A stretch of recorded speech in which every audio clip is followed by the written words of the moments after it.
Okay, so far in chapter 11 we talked about infinite sequences, and we used infinite sequences to define infinite series. Recall, an infinite series converges if the sequence of partial sums converges. Okay.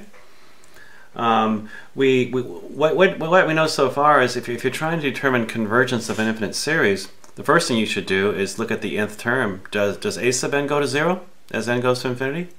If not, then you can stop and say that the infinite series is divergent. Remember, just because the nth term goes to 0 does not mean it converges, though. Okay, and then we looked at geometric series and telescoping series. Those are special because in those cases you can actually generally find out what the sum of the series is. In general, we're not able to do that. We're just going to determine if the series converge or not. Last time we talked about the integral test. The integral test is very nice. You can use an improper integral to determine whether a series converges. The only problem with that is what happens if the integration is really hard, or what happens if you can't do the integration. So what we're going to talk about today are two more tests which are very helpful. I would say they're more useful than the integral test. They're called the comparison test. Let's say you have a convergent series. The b sub n's are convergent. And you have another series of the a sub n's where each a sub n is less than each b sub n, as long as they're positive term series. Then we can converge that we can conclude that the series of the a sub n's is also convergent. And furthermore, technically it doesn't have to be all of them. If the first two or three of the a sub n's are bigger than the b sub n's, but then after the third one, let's say, all the rest of the a sub n's are less than all the rest of the b sub n's, that's good enough. So anyway, if the a sub n's are less than the b sub n's and the b sub n is a convergent, the sum of the b sub n's is a convergent series, then the sum of the a sub n's is convergent too. Also, if b sub n is a divergent series and the a sub n's are greater than the b sub n's, then the sum of the a sub n's is also a divergent series. So that's called a comparison test. The hard part, of course, in the comparison test would be trying to decide what to compare it to. Okay, here's some hints, some advice here. The 5 doesn't affect the convergence. The 5 gets factored out of the series. And the 3 doesn't really affect the convergence that much either. This is behaving kind of like 1 over n to the 4th. Recall, 1 over n to the 4th is a convergent p series. So I'm trying to make this less than the convergent p series. So this is how you could do it. Look, a sub n is this. If you subtract 3 from the bottom, doesn't that make the bottom smaller? If you subtract 3 from it, this bottom is, the denominator here is smaller than this one. Therefore, the whole expression is bigger, right? The smaller the denominator, the bigger the expression. So I've made a sub n less than, well, I'm calling this b sub n. This series converges. This is, as we said before, this is a convergent p series. Don't worry about the 5. That doesn't affect it. So this is a convergent p, 5 over n to the 4th. The sum of those is a convergent p series. Therefore, by the comparison theorem, this series has to converge also. Remember, this is really important. Don't say that this converges. No, it's the series that converges, okay? So you'd say the series converges. So let's look at another one. Okay, so like I said, if you look at it a certain way, you can kind of figure out what to compare it to. So the top is n cubed. The bottom has it n to the 4th minus 2. So this is basically behaving like n to the 3rd over n to the 4th. Well, n to the 3rd over n to the 4th, isn't that 1 over n? And recall, the series 1 over n, doesn't that diverge? Isn't that the harmonic series? So I want this to be greater than. If you're going to compare it to a divergent series, remember, you want to make the a sub n's greater than the terms of a divergent series. Make them less than make the terms less than a convergent series terms, or make the terms greater than the terms of a divergent series. So I want to make this greater than something because this is behaving like 1 over n. Okay, this is how you do it. This is greater than this because this denominator is smaller. But using the same reasoning, think of it as adding 2 to the denominator. This has a smaller denominator than this. Therefore, this is a bigger expression than this, which equals 1 over n. So I've made a sub n greater than b sub n, which is 1 over n. And then you would say that you would mention that the sum of the b sub n's is your divergent harmonic series, so that by the comparison theorem, or I should say the comparison test, this series is divergent. Okay, so kind of nice. This one, you should be thinking geometric series here.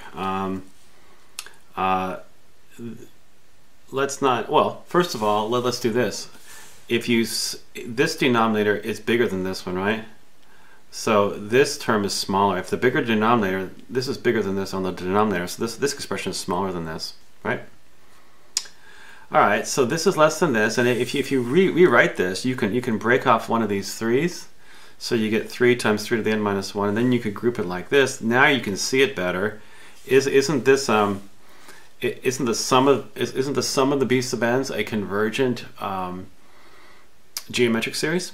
If you wanted to, we could actually say what it converges to, but that's not what we're after right now. All we care about is r. Absolute value of r is less than 1, therefore it's a convergent geometric series. And we've made the a sub n's less than the b sub n's, and the sum of the b sub n's is a convergent series. Therefore, by the comparison test, the sum 2 to the n minus 1 over 3 to the n plus 2 is also convergent.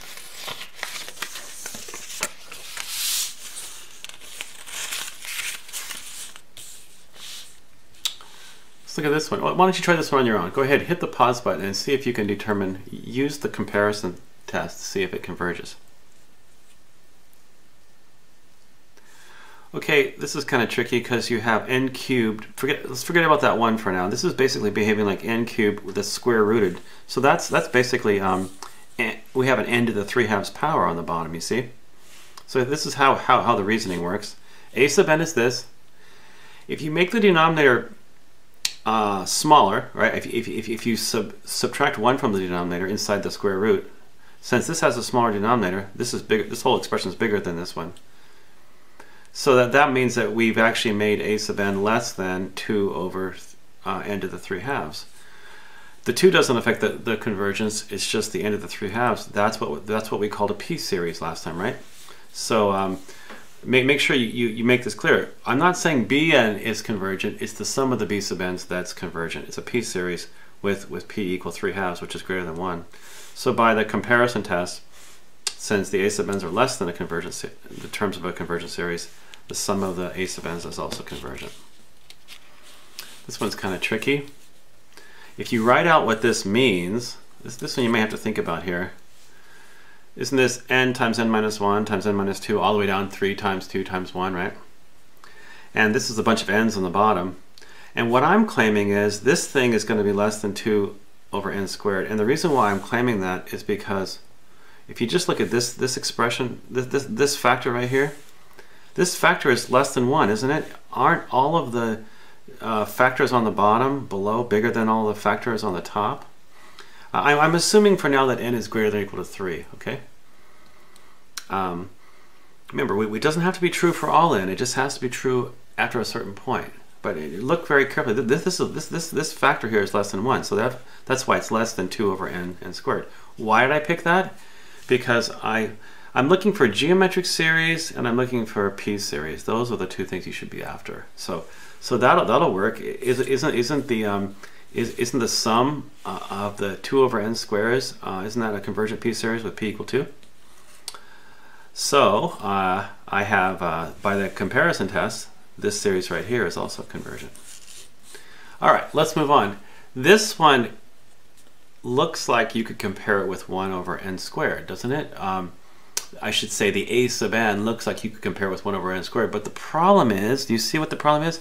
The problem is that this is actually greater than 1 over n squared because you're subtracting 1 from the denominator here. You're not adding. So this denominator is smaller. So this is actually greater than n over n squared. This is greater than n over n cubed, which is 1 over n squared. So you can't say it's less than 1 over n squared here. It's actually have the minus there. So what do you do?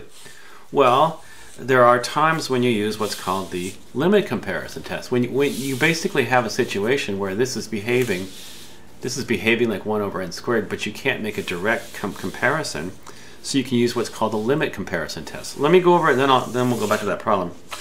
The limit comparison test says you have a positive term series, and you look at the ratio of the terms of one series divided by the terms of the other series.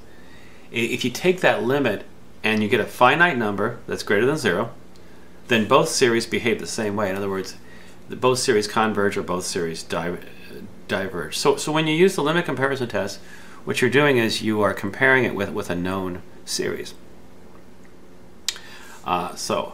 And then if the limit's 0 and the bottom the series whose terms are on the bottom diverges, then the top one, I should say, if the bottom one converges. If you get 0, but the bottom term is from a series that converges, then the top series converges too. And if you get infinity and the bottom series, the terms b sub n are a divergent series, then the top diverges also. So let's go back to this problem then. Okay, so I can't use the direct comparison test, but I'm going to compare this with 1 over n squared. I'm going to take a sub n being n over n squared plus 1, I should say n over n cubed minus 2, and let b sub n be 1 over n squared. When you take the limit of a sub n over b sub n, look at what happens. When you simplify, you get this, and this it's easy to find this limit. You got n cubed over n cubed minus 1. You use L'Hopital's rule 3 times, and you get 1. The limit is greater than 0. So I compared it with a series whose terms are 1 over n squared. I mean, I know this series is a convergent p series. Since I got 1 which is greater than 0, the limit comparison test says that both series converge or both series diverge. And since this one is convergent, so is this one. Interesting, huh? So let's look at that.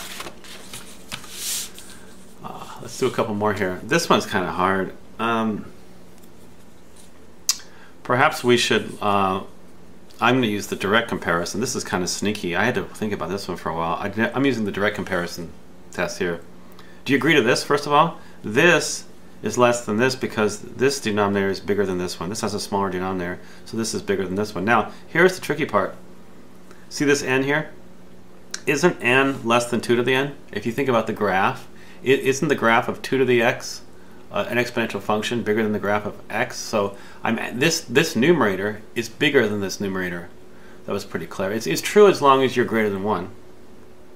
And I'm starting with 3 here anyway. So now, why is that good? Because then, isn't this just 2 times 2 to the n? It looks like it's cheating, but it's really not. It's legal. So n 2 to the n plus 2 to the n is just 2 times 2 to the n. So I'm doing a direct comparison with with b sub n that's a convergent geometric. The sum of the b sub n's is a convergent geometric series, and since this is less than the terms whose sum is convergent by the direct, this is by the plain old comparison theorem. This actually the series converges. This one, I probably could use the integral test. I imagine maybe on this, but I wouldn't want to use it. I'm going to use the limit comparison. What am I going to compare it to? Well, that's the tricky part. This is how I'm thinking about it. ln of n is kind of like n in a way. If you think of this as behaving kind of like n, and this is n cubed, so it's kind of like 1 over n squared. I'm just going to try that. So, and I know that the series 1 over n squared is convergent, correct? So when you take the limit of a sub n over b sub n, and you flip it over, actually, yeah, you flip it over, you get this, and apply L'Hopital's rule, you get 0. Now be careful, what does the limit comparison theorem say? It says if you compare it to a convergent series, the bottom term is the term of a convergent series, you get 0, then the top series is convergent also. That's what it says. Last one here. Let's look at this one. I'm looking at 1 over ln of n, and again, it's behaving kind of like 1 over n, so that's what I'm going to do. I'm going to let b sub n be 1 over n. So if you look at a sub n over b sub n, the limit, you actually get infinity here. If you flip this over and you apply L'Hopital's rule, you get infinity. Now what does that say? The limit comparison theorem says if you compare the series to a series that diverges, the limit comparison, and you get infinity, then the top one diverges as well. There you go. All right, there are some things for you to work on. We'll see you next time. Bye-bye.